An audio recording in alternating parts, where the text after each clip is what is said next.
नमस्कार दोस्तों। तमाम बहानेबाजी करने के बाद, तमाम ना नुकुर करने के बाद, वेबसाइट से इलेक्टोरल बॉन्ड का डेटा डिलीट करने के बाद जब सुप्रीम कोर्ट ने एसबीआई बैंक के कान मरोड़े तो 24 घंटे में ही सुप्रीम कोर्ट में इलेक्टोरल बॉन्ड्स के चोर दरवाजे से चंदा लेने वालों और चंदा देने वालों की लिस्ट सुप्रीम कोर्ट में जमा कर दी गई। सुप्रीम कोर्ट ने 15 फरवरी को इलेक्टोरल बॉन्ड को असंवैधानिक करार दिया था और यह कहा था कि 6 मार्च तक आप पूरा डेटा दीजिए। लेकिन 4 मार्च को एसबीआई सुप्रीम कोर्ट पहुंचा और कहा कि काम बहुत ज्यादा है, 30 जून तक का समय दे दीजिए। लेकिन 11 मार्च को सुप्रीम कोर्ट नाराज हो गया और डांटते हुए यह कहा कि 24 घंटे के भीतर 12 मार्च तक आप सारा डेटा दे दीजिए।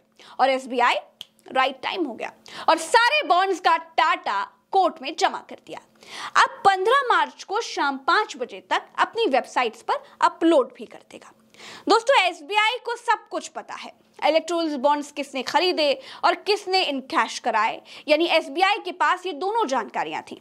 दोस्तों, देश में वो पॉलिटिकल पार्टी जिसको लोकसभा और विधानसभा में टोटल वोट का 1% वोट हासिल हो, वो इलेक्टोरल बॉन्ड के जरिए चंदा ले सकते थे और बीजेपी ने सबसे ज्यादा 6,000 करोड़ का चंदा लिया है। दूसरे नंबर पर है कांग्रेस, जिसे 1100 करोड़ का चंदा मिला। बंगाल में टीएमसी को 1092 करोड़ का चंदा मिला। दोस्तों, भारत में सबसे बड़ा भ्रष्टाचार यह है कि पहले पार्टियां उद्योगपतियों से पैसे लेती हैं, सरकार बनने के बाद उसी उद्योगपति को सरकारी ठेके पट्टे देना शुरू कर देती हैं। इस नेक्सस को सुप्रीम कोर्ट ने 15 फरवरी को तोड़ दिया, इलेक्टोरल बॉन्ड को बैन कर दिया। लेकिन इस नेक्सस में कौन कौन शामिल था, किसने पैसे दिए, किसने लिए, इसके नाम निकलवाने के लिए 15 तारीख तक का वक्त दिया गया है। 15 तारीख को पूरे देश को यह पता चल जाएगा कि किस सेठ ने बीजेपी को कितना चंदा दिया, क्योंकि 15 तारीख को चुनाव आयोग अपनी वेबसाइट्स पर इस डेटा को छापेगा। दोस्तों, इलेक्टोरल बॉन्ड्स की शुरुआत 29 जनवरी 2018 को हुई थी। तब के वित्त मंत्री अरुण जेटली ने इस चोर दरवाजे को पारदर्शी बताया था। इलेक्टोरल बॉन्ड को लेकर कहा गया कि ये बॉन्ड एसबीआई की 29 ब्रांचों में ही मिलेंगे और साल में 4 बार ही मिलेंगे। ये बॉन्ड अलग अलग वैल्यू में मिलेंगे, मतलब 1000 रुपए का बॉन्ड, 5000 रुपए का, आदि आदि। एसबीआई को ये अच्छे से पता था कि उससे बॉन्ड किसने खरीदा था, उसकी जानकारी एसबीआई के पास थी। एसबीआई ने 2 तरह से जानकारी बनाई, किसने बॉन्ड खरीदा और बॉन्ड किसके खाते में ट्रांसफर हुआ। यानी मुंबई ब्रांच में 2 तरह का डेटा है कि किसने कितने बॉन्ड खरीदे और पॉलिटिकल पार्टी ने कितने बॉन्ड्स कैश कराए। लेकिन एसबीआई का कहना है कि हम ये मानते हैं कि हमारे पास दोनों डेटा तो हैं, लेकिन अब यही वो व्यक्ति होगा जिसका बॉन्ड इस पार्टी ने इनकैश कराया है, इसका मिलान करने में टाइम लग जाएगा। क्योंकि अगर डेटा बनाने में गलती हो गई तो हमारी फजीहत हो जाएगी और हंगामा मच जाएगा।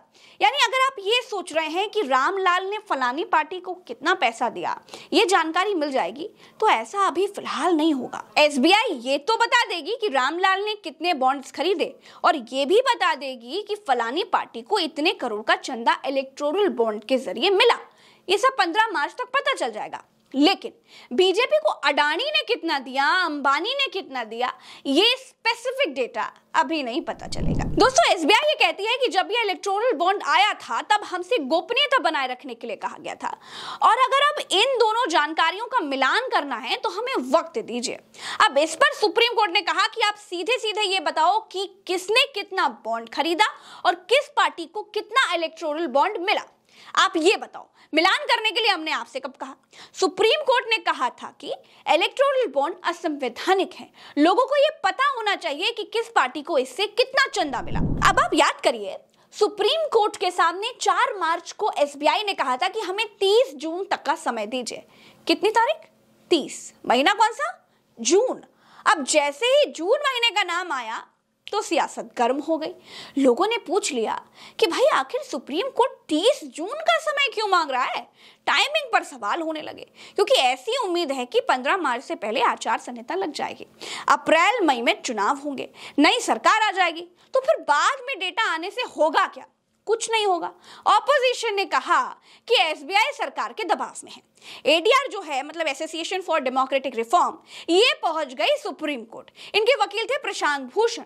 इन्होंने सुप्रीम कोर्ट में कहा कि जज साहब आपके आदेश की अवमानना एसबीआई कर रहा है।